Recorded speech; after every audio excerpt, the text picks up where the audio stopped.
On t'a appris à regarder devant toi, mais jamais à regarder en toi. Et c'est précisément pour ça que le système fonctionne aussi bien. Les gens avancent, sans jamais se demander qui avance vraiment à leur place. Tu crois vivre ta vie, alors que tu n'en habites que la surface. Tu crois décider, alors que ton esprit répète des programmes écrits très loin d'ici. Tu crois être libre, parce que tu n'as jamais vu ta cage. Le système ne veut pas te contrôler par la force, il veut que tu obéisses, en pensant que l'idée vient de toi. C'est la domination parfaite, invisible, silencieuse, volontaire. Depuis que tu es enfant, on t'a dit quoi penser, quand parler, quoi aimer, quoi éviter, quoi craindre. On t'a donné une identité préfabriquée, un rôle, une histoire, un destin déjà écrit. Tu vis dans une pièce meublée par d'autres. Et parfois, tu appelles ça « toi ». Mais au fond, une part de toi sait. Cette voix que tu entends parfois au milieu du chaos. Cette sensation étrange que quelque chose ne sonne pas juste. Cette intuition profonde qu'il manque une pièce au puzzle. Ce n'est pas un bug, c'est ton vrai toi. Celui qu'ils essayent d'éteindre depuis des années. Le système n'a pas besoin de te forcer, il te distrait. Tu t'endors dans une vie qui n'est pas la tienne. Chaque jour, un peu plus. Scrolling, bruit, obligation, peur de rater, peur de perdre, peur d'être jugé.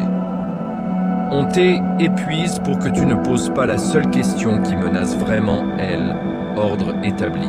Qui suis-je vraiment? Parce que si tu trouves la réponse, tu deviens incontrôlable. Le système ne craint pas ta force.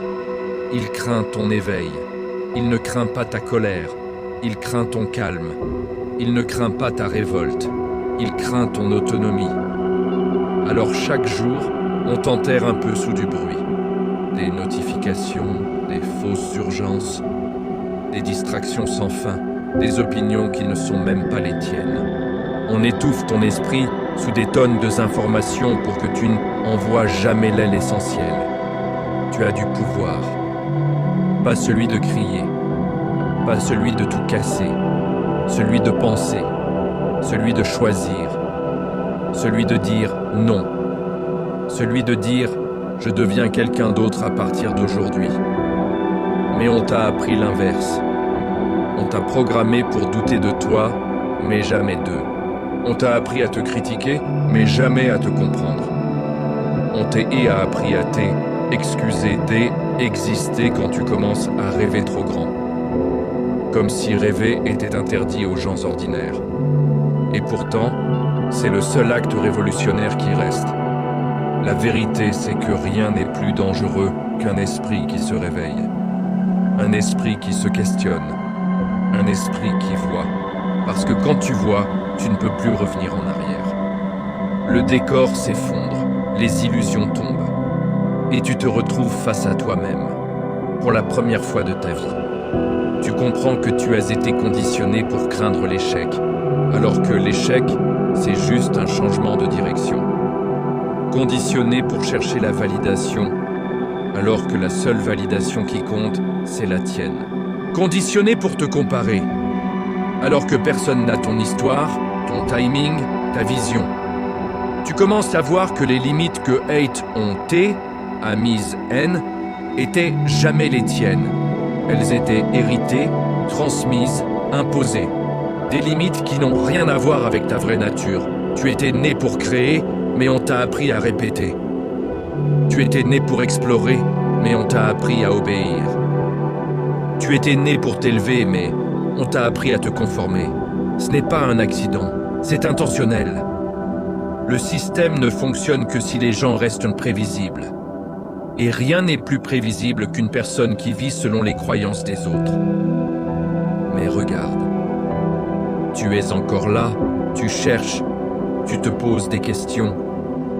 Tu sens que quelque chose en toi refuse d'abandonner. C'est cette part-là qu'ils ont échoué à éteindre. Cette part-là qui te parle quand tout le monde se tait. Cette part-là qui dit « tu n'es pas fini, tu es en cours de construction ». Le système veut des copies. La vie veut des originaux. Le système veut que tu prennes ta place. La vie veut que tu prennes la tienne. Et ces deux places ne sont jamais les mêmes. Alors respire, ralentis, écoute. Pas le bruit, pas le monde. Toi. Ce qui murmure quand tu fermes les yeux. Ce qui insiste quand tu crois avoir abandonné. Ce qui se relève quand tout s'effondre. Ce qui te dit que tu n'es pas venu ici pour survivre, mais pour te transformer. Le réveil n'est pas brutal, il est progressif. Il commence par une sensation, puis une idée, puis une décision, puis un changement minuscule, puis un autre, jusqu'à ce que tu réalises un jour que tu n'es plus la même personne. C'est ça, la vraie révolution. Pas de bruit, pas de drapeau, pas de guerre, juste une personne qui récupère son esprit et qui dit « Je me choisis ». Si tu fais ça, même une seule fois, tu seras déjà plus libre que 99% des gens. Parce que la liberté n'est pas donnée, elle est déclarée, affirmée, réclamée et surtout vécue. Ton esprit n'attend qu'une chose, que tu reviennes, que tu reprennes les commandes, que tu reconstruises ton identité par choix et non par héritage. Souviens-toi de ceci, tu n'es pas ce qu'on t'a fait, tu es ce que tu décides de devenir. Et le système n'a aucun pouvoir sur quelqu'un qui a décidé de se réveiller. Alors choisis, non pas demain, pas quand tu seras prêt, maintenant. Parce que le monde ne change jamais quand on attend. Il change quand quelqu'un ose dire « Je refuse de dormir encore une minute ». Et ce quelqu'un, c'est toi.